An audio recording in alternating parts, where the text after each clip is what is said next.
नमस्कार दोस्तों, इस साल तुलसी विवाह का पावन दिन 24 नवंबर को पड़ रहा है। धार्मिक मान्यताओं के अनुसार माता तुलसी भगवान शालिग्राम की पूरे रस्मों रिवाज के साथ विवाह करने से कुमारी कन्याओं को मनचाहा वर प्राप्त होता है और जो महिलाएं शादीशुदा है उनकी शादीशुदा जिंदगी और सुंदर हो जाती है।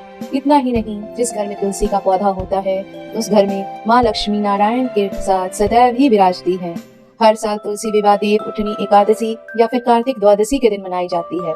तुलसी विवाह विधिवत करने से दाम्पत्य जीवन में सुखमय बना रहता है।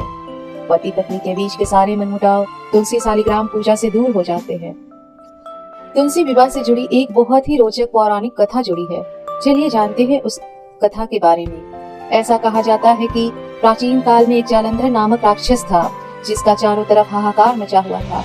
वह बड़ा ही वीर और पराक्रमी था। उसके वीर और पराक्रमी होने के पीछे उसकी पत्नी वृंदा का हाथ था।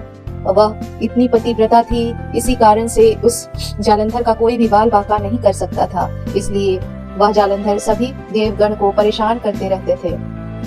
जालंधर के उपद्रवों से परेशान देवगण भगवान विष्णु के पास गए और अपनी रक्षा की गुहार लगाई। उनकी प्रार्थना सुनकर भगवान विष्णु ने वृंदा का पतिव्रता धर्म भंग करने का निश्चय किया। उधर उसका पति जालंधर जो देवताओं से युद्ध कर रहा था, वृंदा का सतीत्व नष्ट होते ही मारा गया। जब वृंदा को इस बात का पता चला तो क्रोधित होकर उसने भगवान विष्णु को श्राप दे दिया। जिस प्रकार तुमने छल से मुझे पति वियोग दिया है, उसी प्रकार से तुम भी अपनी पत्नी का छल पूर्वक हरण होने पर स्त्री वियोग सहने के लिए मृत्यु लोक में जन्म लोगे। यह कहकर वृंदा अपने पति के साथ सती हो गई। ऐसा कहा जाता है, जहाँ वह सती हुई वहाँ तुलसी का पौधा उत्पन्न हुआ।